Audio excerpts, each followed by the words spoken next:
Seorang dukun ingin menjadi guru. Cerpen karya Loh Ari Saryadi dalam buku kumpulan cerpen Nyonya Suwartini.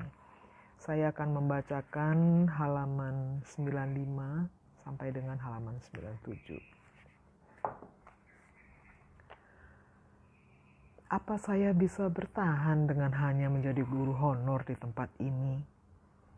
Pertanyaan Yani sama dengan pertanyaanku sendiri kepada kartu-kartu itu. Setiap hari Minggu malam, aku memutar kartu-kartu itu. Hari Minggu adalah hari kelahiranku. Aku ingin mengetahui karirku di masa mendatang. Aku ingin kelak bisa membuat penerbitan majalah. Aku ingin mengajak teman-teman yang tidak punya uang 40-80 juta bekerja bersamaku. Uang itu biasanya harus diberikan kepada oknum pejabat daerah untuk memutuskan seseorang menjadi PNS setelah seseorang mendapat surat keputusan kepegawaian. Surat itulah yang digadaikan ke bank untuk mendapatkan uang bagi oknum-oknum yang tidak pernah bisa dibuktikan itu. Semua orang sepertinya tidak mau membuktikan hal itu karena memang tidak ada bukti. Padahal itu sudah menjadi rahasia umum. Kalau mau, seseorang bisa menjebloskan orang lain yang terlibat dalam penyalahgunaan kekuasaan. Inilah tolong-menolong. Yang pernah menolong tidak akan dikhianati. Yang ditolong harus tahu balas budi. Aku berpikir, kalau aku punya uang sebanyak itu, untuk apa aku menjadi PNS? Aku lebih suka hidup dalam ketidaksepakatan waktu. Aku mau memanfaatkan waktu secara individual. Aku tidak mau menunda untuk pergi memancing meskipun aku seorang perempuan. Tentu aku tidak mau bernasib sama dengan calon iparku yang memberikan uang kepada seseorang, bahkan membatalkan rencana pernikahannya hanya karena seseorang yang menjanjikan surat keputusan pengangkatan menjadi PNS. Setelah semua uang diberikan, orang itu justru balik menuntut iparku karena dianggap mencemarkan nama baik. Aku takut bermimpi menjadi PNS. Di kartu yang kuputar sendiri, aku mendapat jawaban yang mengada-ada, mengadakan peristiwa-peristiwa besar dalam hidupku. Aku menemukan kartu Wisnu, itu artinya ada kemakmuran di dalam hidupku. Harta melimpah, dan sebuah panti.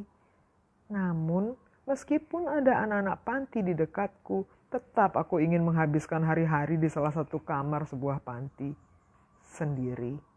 Mereka hanya bisa menemuiku kalau mereka ingin mengetahui masa depannya.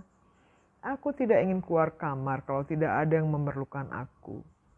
Aku merasa yakin bahwa terlahir menjadi dukun di sebuah panti asuhan, bukan PNS. Namun, aku takut kalau ternyata aku hanya seorang dukun cabul yang terjebak dalam tawa anak-anak panti. Karena itulah aku harus bekerja menjadi PNS. Barangkali itulah yang menyebabkan aku terlihat sangat aneh di hadapan tetanggaku, bahkan di mata orang tua dan saudara-saudaraku. Aku bukan sosok yang suka menyendiri lalu melamun sepanjang hari. Aku adalah penyendiri tetapi bergerak aktif. Aku seperti olahragawan, aku berlari sendiri, aku berjalan sendiri, aku duduk sendiri, aku memutar kartu-kartu itu sendiri dengan kreatif.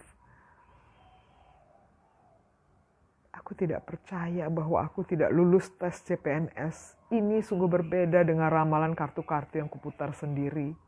Bajuku basah oleh air asin, tidak ada kemenyan atau dupa.